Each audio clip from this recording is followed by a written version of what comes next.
I was telling him about it, and he's like, well, why don't you be a writer? I'm like, because I'm supposed to be a teacher. He's like, why are you supposed to be anything? You can be whatever you want.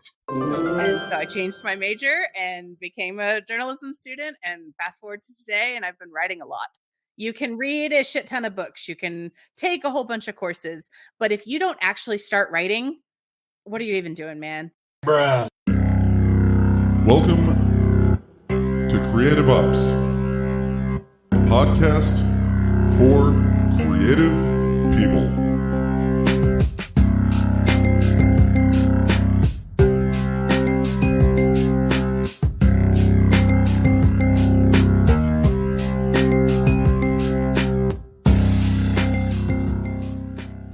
Hello, everyone.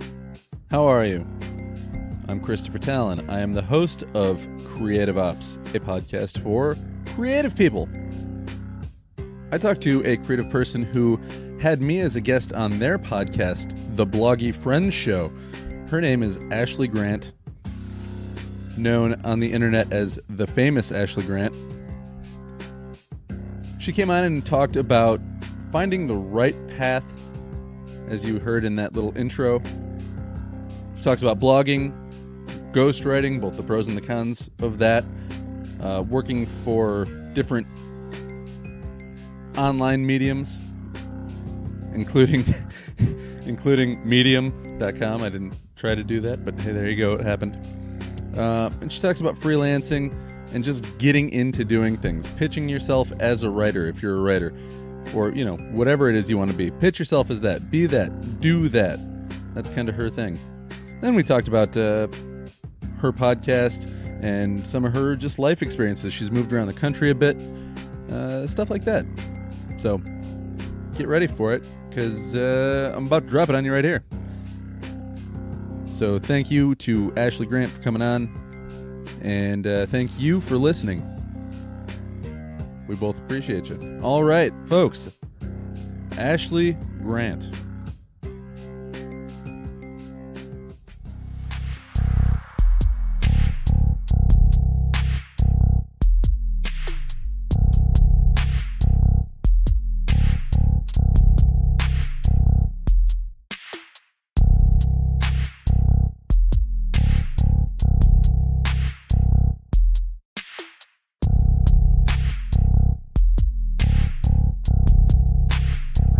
Or is this already where it's going? No, that we'll just start from there, and we'll keep talking.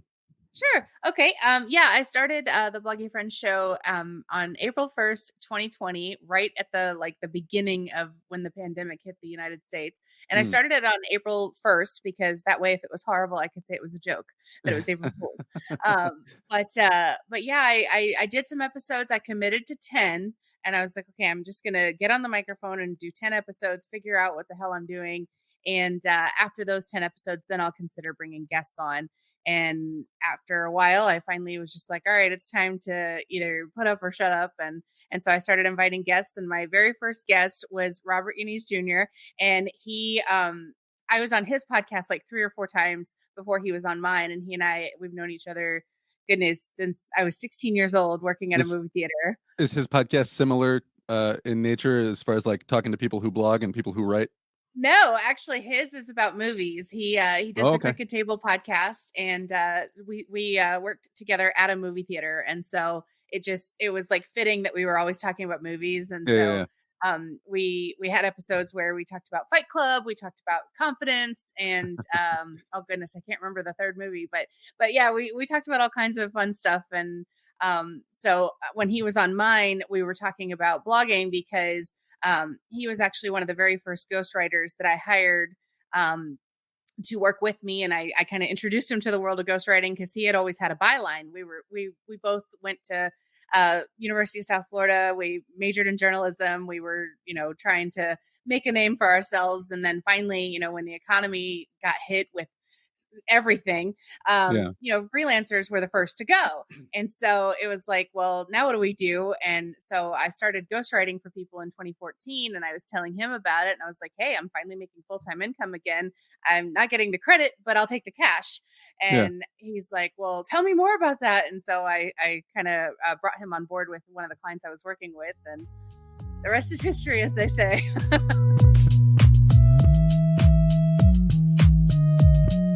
What was your first interest in writing? For mine, it was very specifically when I was in grade school, probably mid-elementary school.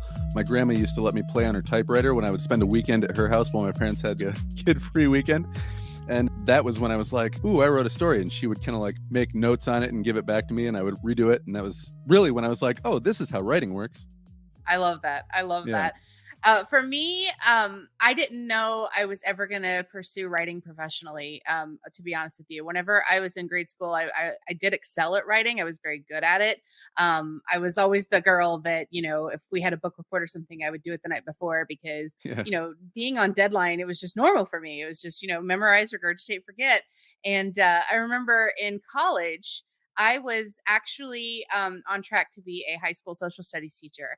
I was in the College of Education. I was starting to substitute teach and learn the things that I needed to know. Ooh, substitute teaching is rough. It really was.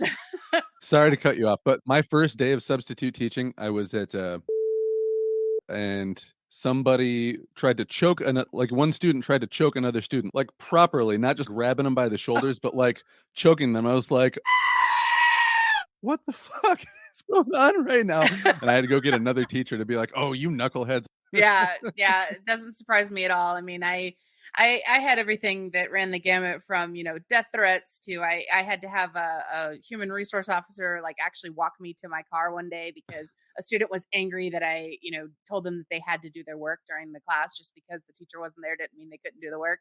And funnily enough, writing is actually one of the reasons I'm no longer substitute teaching. But we'll get into that in a second. But yeah, I was on track to be a high school social studies teacher, and the craziest thing happened. I don't even know like how to explain this story other than to just tell what happened. And I don't remember the professor's name, but one of my professors, she came up to me and she's like, Ashley, you know, I've really been enjoying reading all of your writing in the class because I had to write about like art essays and analyzing art. And so she asked me to stay after class, and I thought I was in trouble. I thought like, oh my goodness, she's going to say I was like plagiarizing or something when I wasn't. I really wasn't. But so she called me in and she's like, you still need an elective. And I think that what you should do is for your elective, take mass communications. She goes, you're really good at writing. You're really good at, you know, taking a story and letting it blossom. And I was like, mass communications? Like, I never thought of that. She's like, yeah, I had this crazy dream last night that you're a reporter. And I was like, a reporter? Like, I never thought of that. And so she's like, yeah, just humor me, you know, next semester, take a mass communications class. And I took Intro to Mass Communications with Dr. Rick Wilbur. And that particular year, he would bring in journalists to actually talk to us. And we had Pete Williams, who was actually freelancing for the sports section of USA Today. Okay. And I was just obsessed with the fact that he was a freelancer. I thought it was so cool that he was working for so many different people. As I was listening to this, I'm like, okay, I don't want to be a teacher. I want to be a writer. And I remember I went home and I was so messed up. Like I didn't know what to do. And my boyfriend at the time, who became my husband, I was telling him about it, and he's like, well, why don't you be a writer? I'm like, because I'm supposed to be a teacher. He's like, why are you supposed to be anything? You can be whatever you want. And so I changed my major and became a journalism student, and fast forward to today, and I've been writing a lot.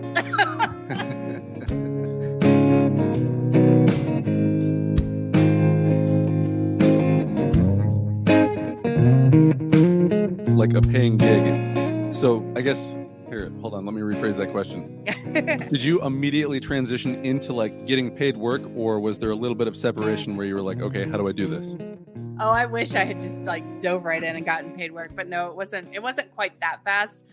What happened though was once I changed my major, I got what do you call it? Not an internship, because it wasn't really an internship. It was more like a volunteer position where you volunteer with the school paper. And if they like you enough, they eventually bring you on for paid work. I never got that far, but I at least got the taste of what it was like to have your name in print. Yeah. And my very first published story was on Valentine's Day. It was about how to have an inexpensive Valentine's Day date.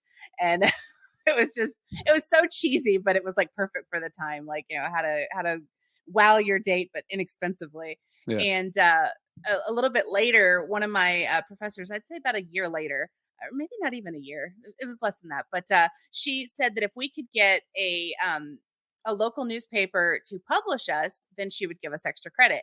And I was like, okay, that's a mission. I'm challenge accepted. So I started contacting newspapers in the area and magazines in the area. I lived in Tampa at the time, Tampa, Florida.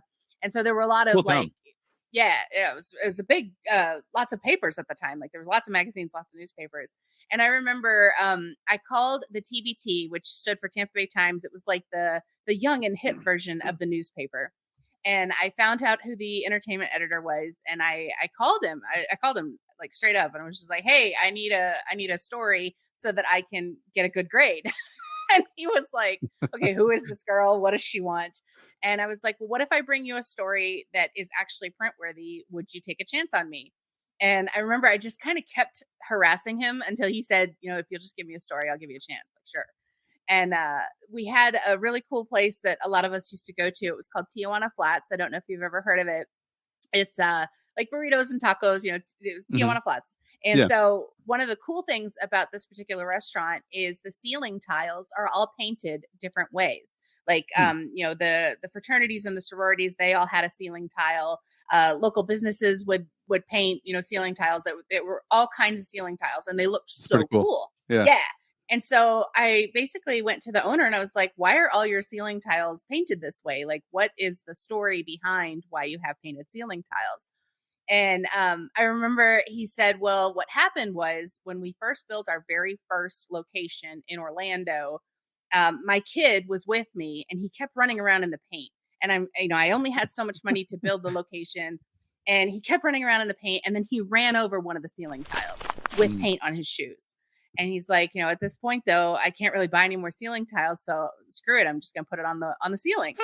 And it became such a noticeable thing. Like people started paying attention to the fact that there was, shoe prints on the ceiling tiles. Yeah. And next thing you know, people were like, well, hey, I could paint another one so that it, kind of evens things out.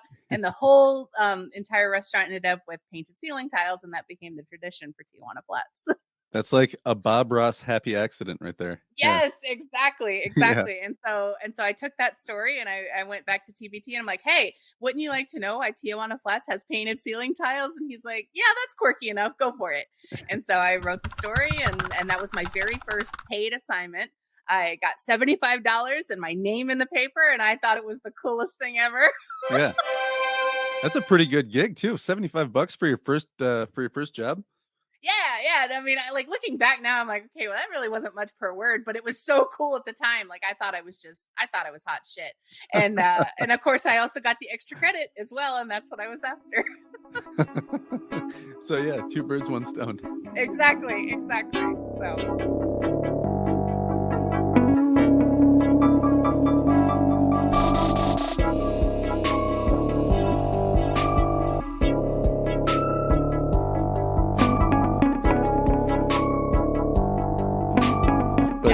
Talking about ghostwriting too, and I was wondering, do you ghostwrite for blogs? Do you ghostwrite books? Do you ghostwrite everything? How does that work? Well, and also, do you get paid more money for ghostwriting? Because I've heard people say, using a byline with your name, your face, all your links, you can charge people significantly more if they're like, I don't want your stuff down there. I want it to be like this came from internally or whatever. You're like, okay, well, that's going to cost you twice as much. I think I would have to say that really depends on who you're writing for and what their budget is, because it's not always the case that I do get more if my byline is not my name. But yeah, it's been a lot. So I guess the best way to answer your question is, let's break it down. What exactly do you want to know? Okay, so how do you get into ghostwriting, and is there an argument that it's more lucrative than just putting out stuff with your name? Okay, so the very first thing I would say is if you want to get into ghostwriting, you better start writing. There are so many opportunities to write. You can start your own blog. You can work for Medium. Medium is just, they let anybody write for them. And the more you write, the better, because that way you can figure out what the hell you even like to write about. And you're going to need clips, because if you want to start ghostwriting, you need proof that you actually know how to write. And unfortunately, once you do start ghostwriting, any of the clips that you have, you can't use. You can't use them because it's not your name. As far as anyone's concerned, it was written by your client. Yeah. And so you need to start writing under your own name somewhere, even if it is your own blog. I have a Medium account, and I also have my own website. But you also need to keep trying to pitch yourself as a writer with your own name to anybody who will actually talk to you or pay you. So there's definitely something to be said for doing guest posting. I've done a lot for I've done writing for GoDaddy. I was actually GoDaddy's very first out of house freelance writer, but that's another story too. But yeah, so it's really that you've got to start writing. If you don't prove to people that you can actually string sentences together that make sense. And if you also have an intent that you're wanting to do, for example, if you're hoping to write for sales, you need to be able to write sales converting copy. So, I mean, that's really the big thing is you just got to start writing and you got to start, putting together a portfolio of clips.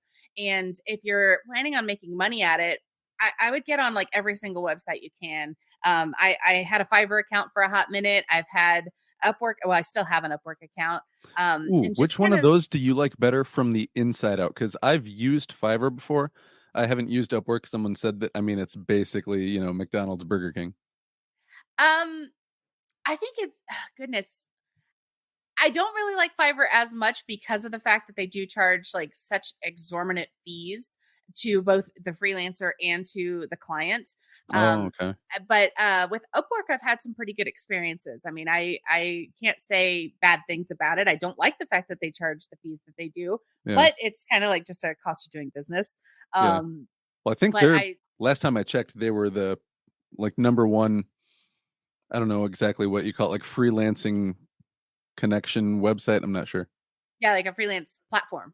Yeah. And I know there's so many that are coming out right now, like Alexandra Fasulo, who does the Freelance Fairytales. She's been talking a lot about Contra HQ, and I've been wanting to check that out. And she always puts on her Instagrams and stuff like different platforms to consider because she got her start on Fiverr. I don't know if you know this story. She was like, she was on CNBC as like a Fiverr millionaire, and it was like a big deal. But she's been sharing a lot about the different types of platforms that are out there. So I've been kind of looking into those, but I've just really been doing Upwork and referrals. But in terms of whether or not it's more lucrative, I mean, it just, again, it depends on the client. Like, and it also depends on if you are asking for what you're worth. I guess that's the best way to put it, because I know for me, when I started, I was getting like a penny or two per word. And these days I charge significantly more than that, but it's also because I paid my dues and I have the proof that I know what I'm doing and all that good stuff. Yeah. And you have the ability to be like, that's not worth it to me. I remember the first job I took was charging probably about half of what I would now. Yeah. Just because I was like, well, I got to get my foot in the door. It's like, it's not that big of a deal to get your foot in the door, because then you're going to have people that go, oh, this guy only charges this much. And I had somebody refer me twice. I was like, actually, I charge a little bit more than that, but still not as much as I would if I just had met somebody organically. Right. Otherwise, we talked about that on your show a little bit. Do you have any like horror stories of not getting paid what you, looking back, feel you should have? Yes, I really do. I won't name names. I'll protect the guilty. Yeah. I'll protect the guilty, but no shade. We're just talking purely for education. Yes, I definitely have. There was one particular client that I found out that she was actually selling my work. I would ghostwrite for her, and then she sold it to other people as ghostwritten work. So that was kind of rough. But, I've never heard of somebody like plagiarizing for profit before. That's pretty interesting. Yeah, it was pretty rough. And the funny part was this particular person actually talked me down on my rates. She's like, I'm going to give you so much work if you'll just do it for less money. And then I found out she was charging like 5 times the amount of what I was charging her to sell it to other people, saying that she ghostwrote it. That was my biggest horror story, I guess. Yeah, you charge yourself into a point where somebody can easily take advantage of and profit off of you. Absolutely. And then I guess other horror stories is, yes, I've definitely had the people who will tell you they're going to give you all this work. You start writing it. There's no contract. They never pay you. Bruh. And then you find out it's on their website, then you have to send them a threatening letter pretending like it's a lawyer saying, if you don't get this off your website right away, I'm going to come after you. I've had that happen. Look up Google Docs. Is there a cease and desist letter in here? Yeah, exactly. Look for what is it on PandaDoc, looking for templates of cease and desist. Yeah. And let's see, goodness, other ones. And oh man, this is one. One particular lady, she really wanted to get a ghostwriter. She called me up and she's like, "Hey, I've got all these ideas. What can we do?" I spent a good couple of hours with her, giving her, the keys to the kingdom, if you will. And then she emails me back and she's like, I don't think I want to work with you, but I took one of your ideas and I wrote it. Can you read it and see how it is? And I'm like, that's double. That's an asshole tax. I will charge you double to see if it's okay. Because I spent all this time with you and then you went and wrote it and then asked me, how is it? Yeah, no, I've talked to, people maybe aren't thinking of writing, especially not that kind of writing as art, but I lump us in with artists in so much that artists get that same thing all the time where people go, I want some custom art. I want a custom poem. I want a sculpture. And you're like, okay, but you're going to pay me for what I give you, whether you're like, I love it or I hate it. And some people are like, I don't think so. And then they're like, then no, I'm not going to do that. Which sounds harsh. Sorry. You commission it, you pay for it. Yeah. I talked to a poet who's now the Grand Rapids Poet Laureate, and she was like, yeah, you get what I give you. You don't get to tell me what to make. You just say, you want some of mine, this is what you get. I like that.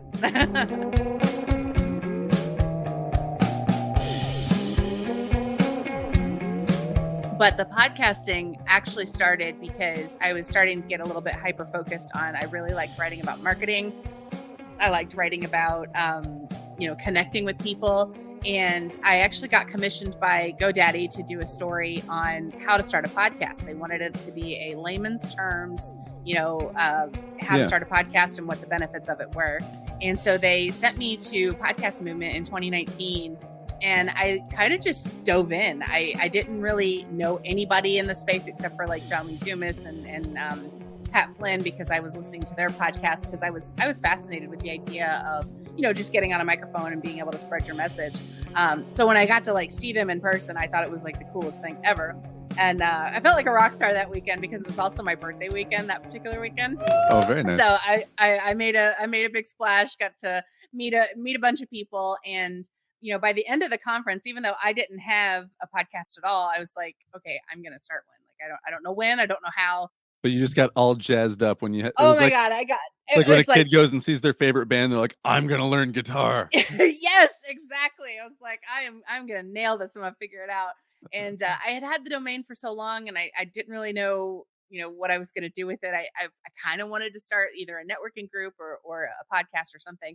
And when that article finally came out, it was just like, well, I guess I better actually do this. And then fast forward to, March 2020 and, the pandemic hit, and all of a sudden I'm at home with a lot of free time like everyone else. And I was like, well, I guess I really literally have no excuse anymore. I'm either going to do this or I'm not. Yeah. So I did. And here we are. How many episodes deep are you now with your podcast? I believe 26.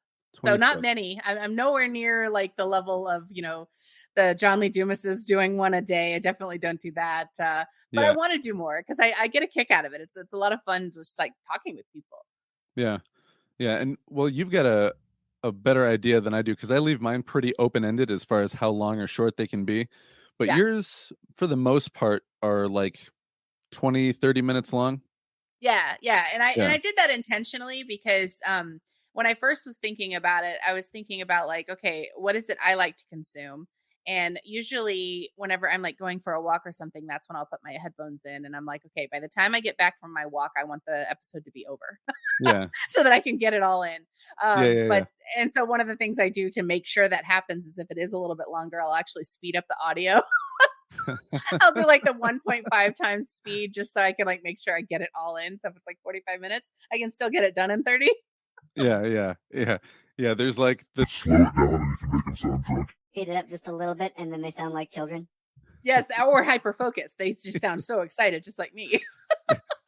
No breaks in between, just constantly talking. Yeah. Well, what's funny though is like there was one particular girl that I kept like I always had her stuff on 1.5 times speed because I wanted to consume her content as fast as I could. And then she did a Facebook Live and I was like, fuck, this is slow. And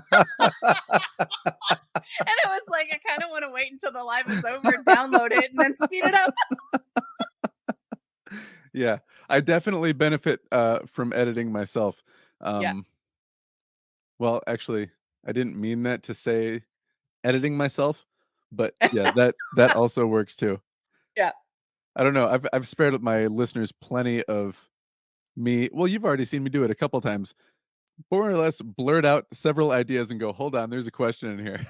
Yeah, exactly. And I think I do the same thing too, because I get like, I don't know if it's like ADHD or what, but like I'll hear a question and then I answer everything but that question. And then when they start to ask the next one, I'm like, oh yeah, by the way. Yeah. I do that way too often where I'll catch up to a thought one or two thoughts later down the line. I think it's partially because we're writers, because we were told to like tease them, give them all the info, and then at the end finally answer their question. Yeah. So yeah, we'll blame that. And I'm a fiction writer who flies by the seat of his pants when he writes, so I'm more or less just like, I'll just keep talking. Yeah, that'll work. Yeah. I'll figure it out in 80,000 words or so. Yeah. And you'll have so many details on the way. So many details. So many useless details.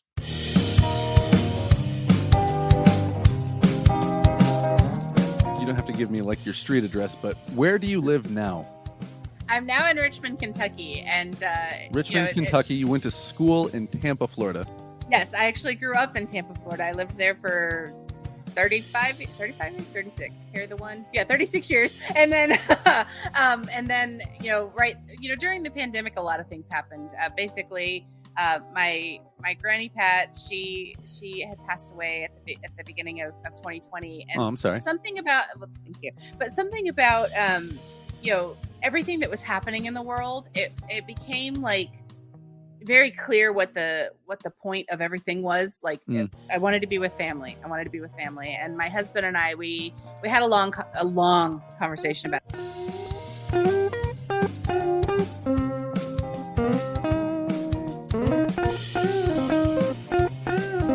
But I think the entire drive home from Kentucky, we were just talking about like, what do we want to do? Like, do we want to move? Do we want to stay in Tampa? What do we want to do? And, somewhere along the way, we were just like, yeah, I think we want to be near more of our family. And so I remember it was Super Bowl weekend and we told his dad that we were thinking about moving to Kentucky. And his dad looked at us and goes, finally? And we're like, what do you mean finally? He's like, I've been trying to leave Tampa for years, but I didn't want to leave you guys here alone. And so next thing we know, his house is up for sale. My mom's house was up for sale. And I was like, I guess we're going to move. Yeah. And so we did.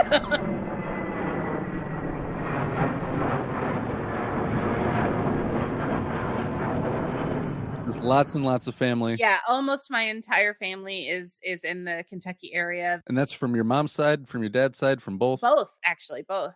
From they Brea, Mount Vernon, and Richmond. Took off for Florida originally. Yes. The reason my dad brought us down to Florida is because he was working in construction. And in Kentucky during the winter, obviously you can't really work on the roads as much. And so he had heard that from some family friend that there was nonstop work on roads in Florida. And so he went down to Florida, checked things out, saw that, hey, there really is a booming industry for construction.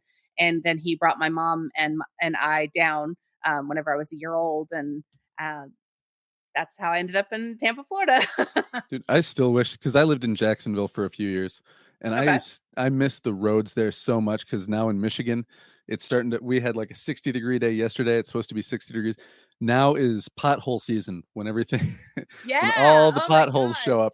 And I just remember thinking like, there was like one or two roads in all of Florida that I drove on where I was like, this road sucks. And like every other road in Michigan sucks as bad as the worst road is in Florida. I think it's partially the snow and then the salt that they pour on the road that it just causes all those like deep pockets of erosion. Yeah.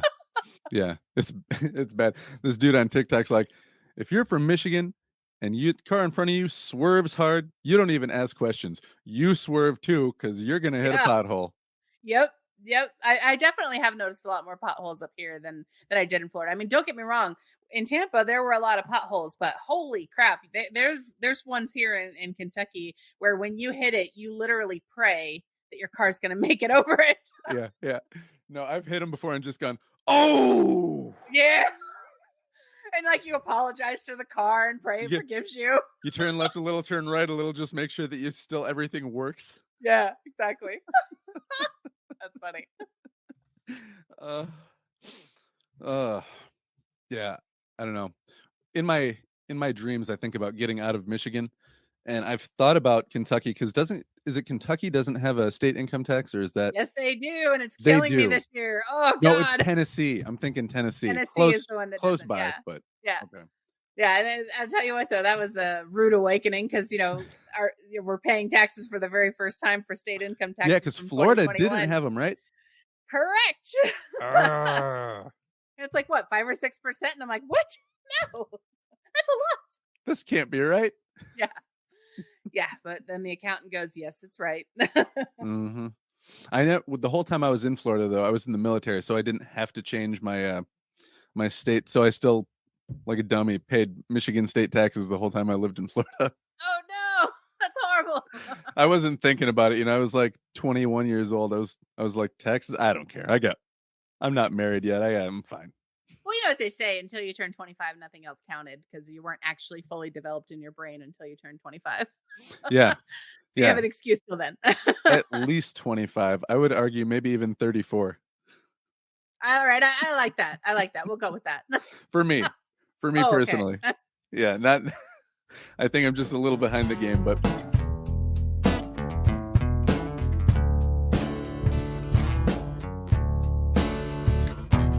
podcasting 24 episodes in?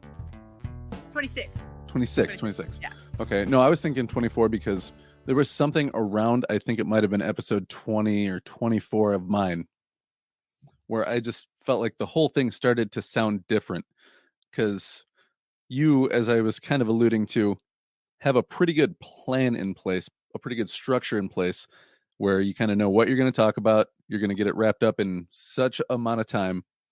And mine was, I had somebody helping me put it together, and they're like, so what's your focus? I'm like, just going to talk to people that are creative. Like, well, like what, like writers? I was like, no, like anybody, musicians. And they're like, okay, how long is it going to be? I was like, however. Yeah. They're like, you have to know what you're doing. I was like, I'll figure it out.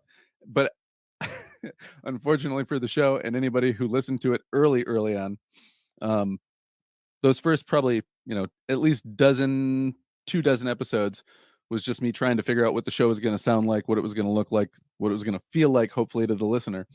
I think that's okay though. Do you feel like each episode you're getting closer to like what you want it to sound like, or did you have because you seem more structured than me, did you have a pretty good idea, like this is what I want it to be, and it's been that? I'm still actually trying to figure that out, if I'm honest, because initially whenever I first got on, I was just like, like I said, I wanted to just commit to 10 of just figuring out what I felt like being on a microphone. And of course, 2 episodes in, I realized I really needed an actual Blue Yeti rather than just the gamer headphones that I was using in the beginning. So I think I was using headphones from the first ones that I had was like some Sony like earbud headphones with a little dangly thing that you can talk into on the phone. And I was using that, and I was just trying to like pin it close to my mouth. Yeah, I'm using the HyperX gamer headphones, and it has the detachable mic, and that's what I started with. Yeah. But keeping it low budget, bro. Yeah, because I was like, if I'm already going to spend $100 on these damn gamer headphones, I'm going to use them for something. That's right. But I didn't realize that your mic actually mattered that much. Whatever. Learning. Mm-hmm. But yeah, so I committed to 10, and I was just like, I want to talk about what I've learned in blogging. And so that's what I did with the first 10 episodes. And then it kind of just evolved of like, okay, if I'm going to have people on the show, I want to talk about their blogging journey and just figure out, why they do what they do and kind of their backstory of, how did your blog come to be? That kind of stuff. That's kind of what we jammed on whenever you were on my show. Yeah. But to say that there was an actual structure to it, I guess it's sort of just, it's evolved. It's the more I practice and the more I play, the more I'm like figuring out, okay, this is what works, this is what doesn't. Definitely am not big by any stretch of the imagination. Do not have a lot of listeners, but I'm learning a lot, and it's been kind of cool because some of the opportunities that have come from it have been pretty amazing. Like, just getting to talk to certain people. And I actually got the opportunity to host a show for a client. And that's so cool. I'm hosting Podcasting 101 with RSS.com. I actually am their host, and I get to talk to people on their behalf. And so that's been kind of neat, just like seeing what is available in the world of podcasting. And, they say that guest podcasting is the new guest blogging. So I kind of feel like, all right, if the times are changing, I better keep up. Wait, I want to ask you a question since you're talking about guest blogging, because somebody, and I'll bleep it when I edit it out, but somebody from Cold Call emailed me and was like, hey, I want to write a guest post for your website.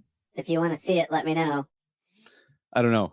I don't know. I like initiative, but at the same time, I don't know if it's just like some weird robocall thing, I get those all the time. I get at least like, I'd say between 10 and 15 a month of people asking if they can add guest posts or guest links or something to my website. So a lot of them are poorly written. This was the first one that was actually well written. I was like, oh, this person actually knows how to write a little bit. Yeah. It's funny because, there's definitely the spray and pray mentality. Just like, they'll write one blanket, template that they just change the name out to everyone. But what's really funny is when they forget to change the name. And so it'll be like, hey, Kara, I love Kara.com. And I'm like, yeah, I'm Ashley. Thanks for playing. But, so, it is kind of amusing, all the robo stuff, like you said. Yeah. And it's hard to tell what's what, especially it was still, I was pretty, I still say I'm pretty new. Like my podcast just hit the 2-year mark, but, in that first year or towards the end of that first year, somebody reached out to me and was like, I'd like to be on your podcast. And I was like, bruh, this sounds, spammy. And I asked the dude who's my technical advisor. His name's Jason. And he was like, yeah, that sounds pretty shady, dude. I wouldn't do it. But I was like, I'll see where it goes. And it turned out to be the most listened to episode that I've had so far. That's awesome, though. So, yeah. So it always makes me like, I don't know if I want to delete this because, sometimes it actually works out to your benefit. But more often than not, it seems like it's somebody who speaks English as a second language, which isn't a knock on somebody. But if you're trying to showcase your writing and you don't have a really good sense of American English grammar and syntax, then, you know. Like I can write good for your website. Like, no.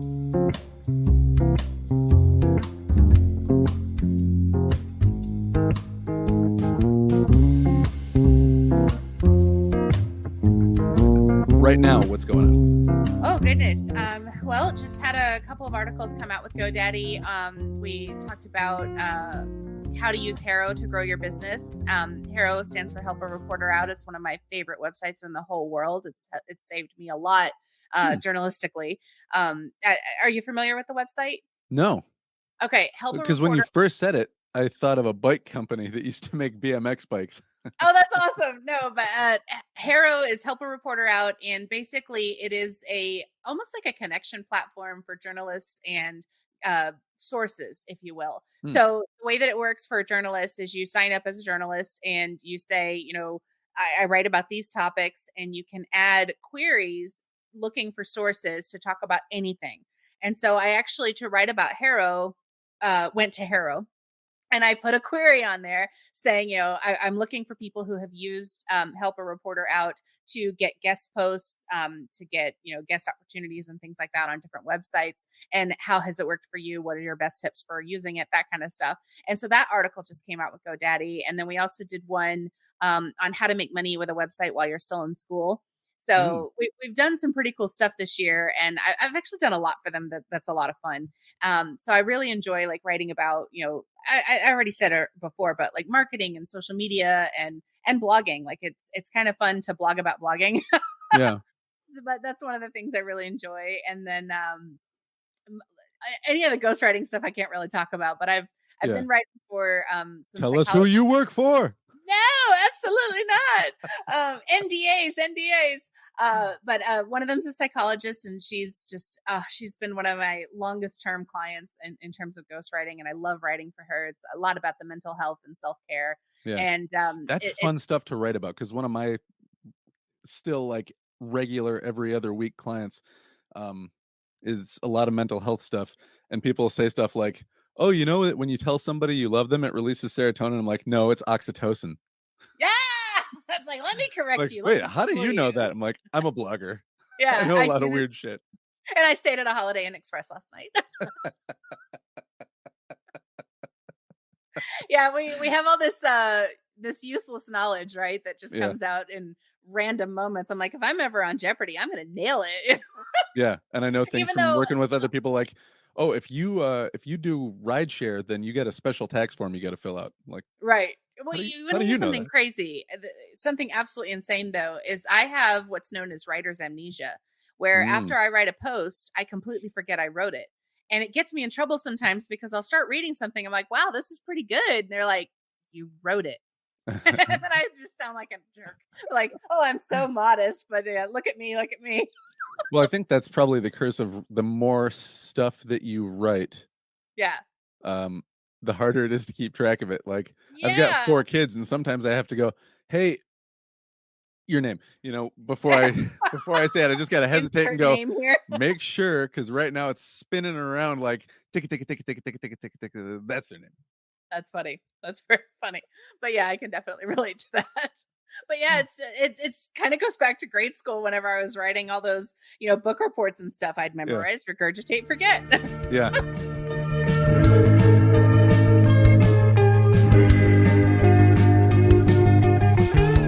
Looking forward, you still want to keep doing the blogging and that, I'm sure. But if you could land like one job, is there an ideal client, an ideal position, or is it getting a book deal, whether it's fiction or nonfiction, or what's your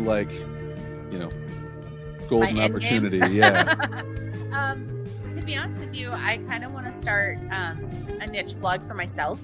I think it'd be really cool to see if I could take everything that I've learned over the last, goodness, I started in 2007, so a lot of years. I want to see if I can take everything I've learned since I started and turn it into something that can grow and be a profitable niche blog. Like I would love to see if I could do it like with my actual name. Right. Yeah. Taking the credit for it, taking the bow at the end. Yeah, I want the credit and the cash. Yeah. There's she did a TED Talk. Her name's Adrienne. She does a yoga channel on YouTube called Yoga with Adrienne. Yes, I love that channel. Yeah. She did a TED Talk that specifically talks about business and like the model of like giving things away for free in order to attract people to where they can come and spend money, and just her entire business model. She's a phenomenal businesswoman. Yeah. So I don't know. What do they call that? Freemium marketing? Freemium? Yeah. She's like, I give away free stuff constantly, and then encourage people to come to the website where they can donate for Patreon. They can buy specific things or one-on-one classes or, whatever. I love that. And that's kind of what I want to play with. I love the idea of giving maximum value, but also earning a healthy wage. Yeah. And then you can do those kinds of things. You can say like, I can read your things one-on-one and give you back and forth, or I can do a, small class presentation or whatever else. I want to actually become internet famous. Yeah. As the name Famous Ashley Grant might suggest. Yes, yes. Well, it's so funny because I did not name myself. I am pretty vain, but I'm not that vain.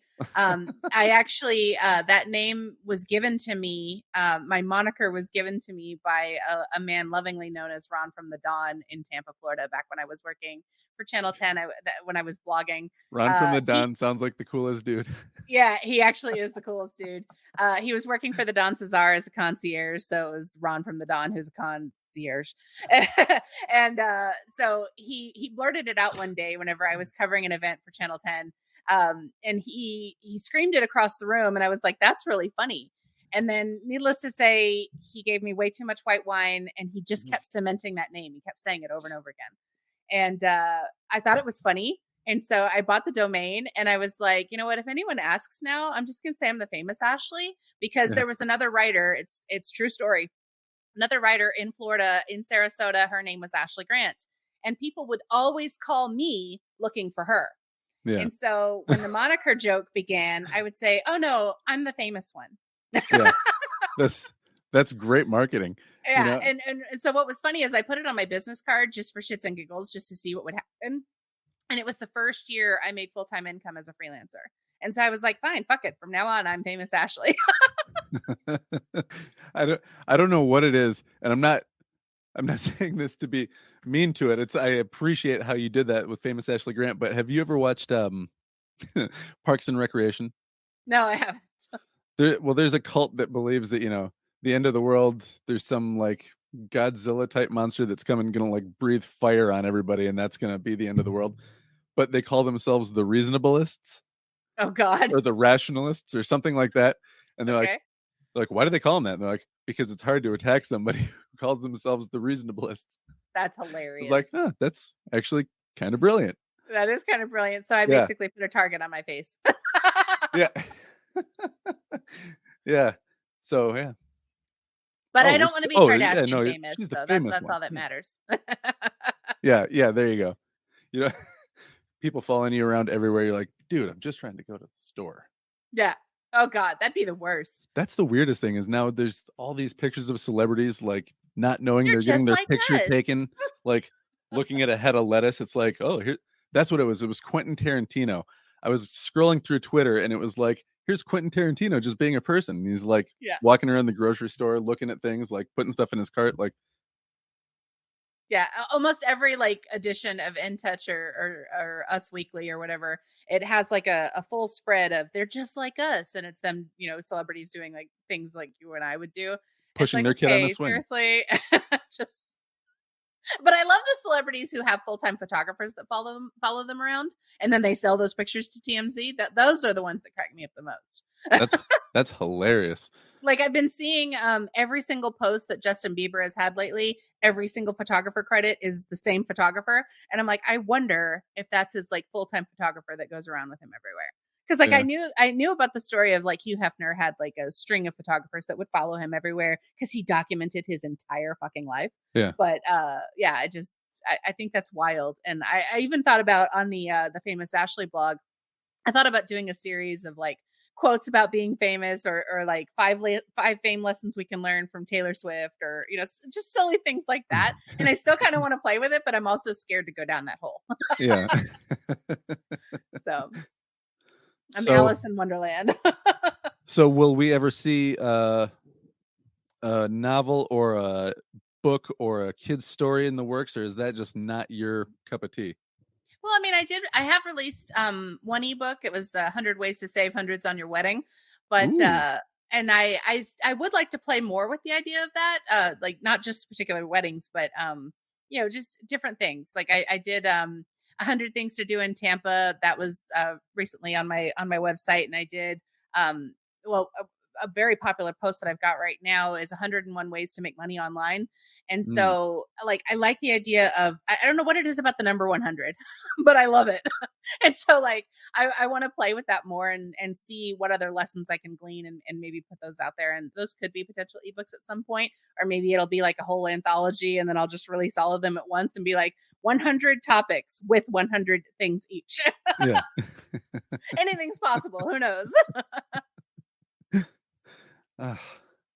Well, we're closing in on just under an hour. So Yeah, time flew. Wow, this was fun. Time does fly. Yeah. Is there anything else that we didn't talk about that you're kind of like, ooh, let's highlight this one other thing? I mean, we've covered a lot, but I think the big thing that I just really want to hammer in on is if you are considering doing anything in writing, just start writing.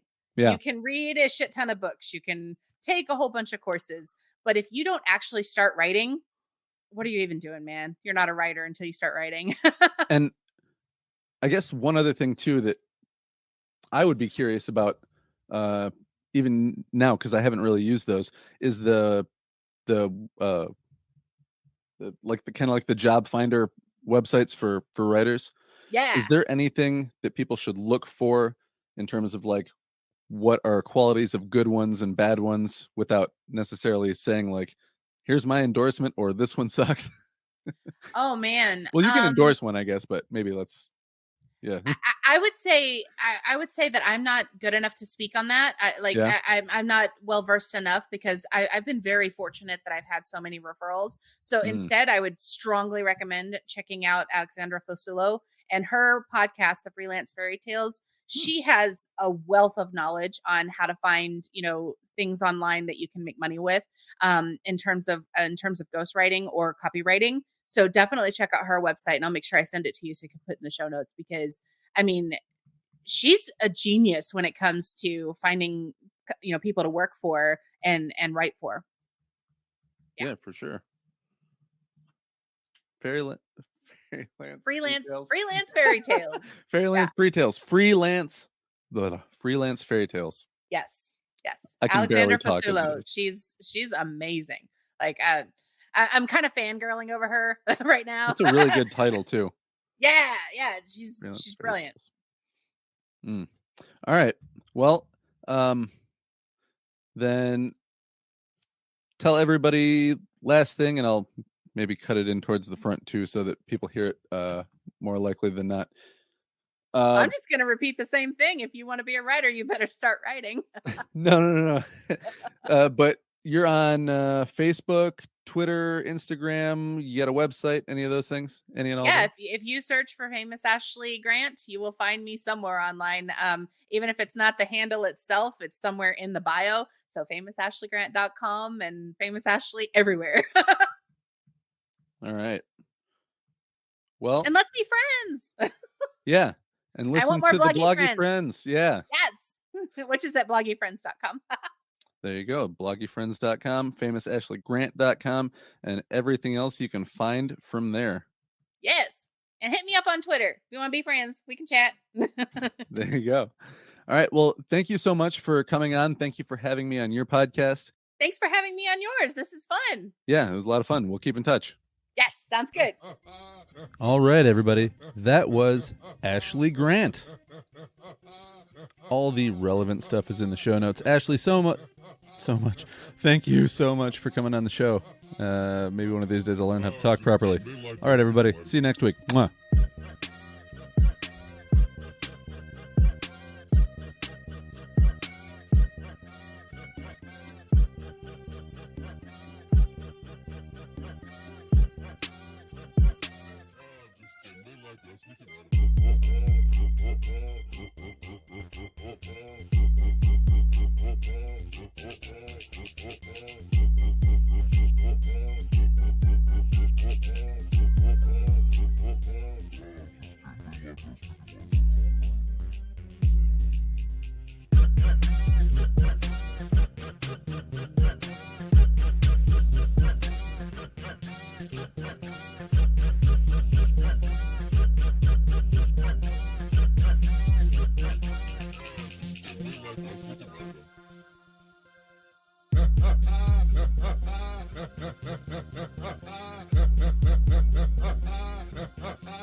Yeah, man. Weird, right?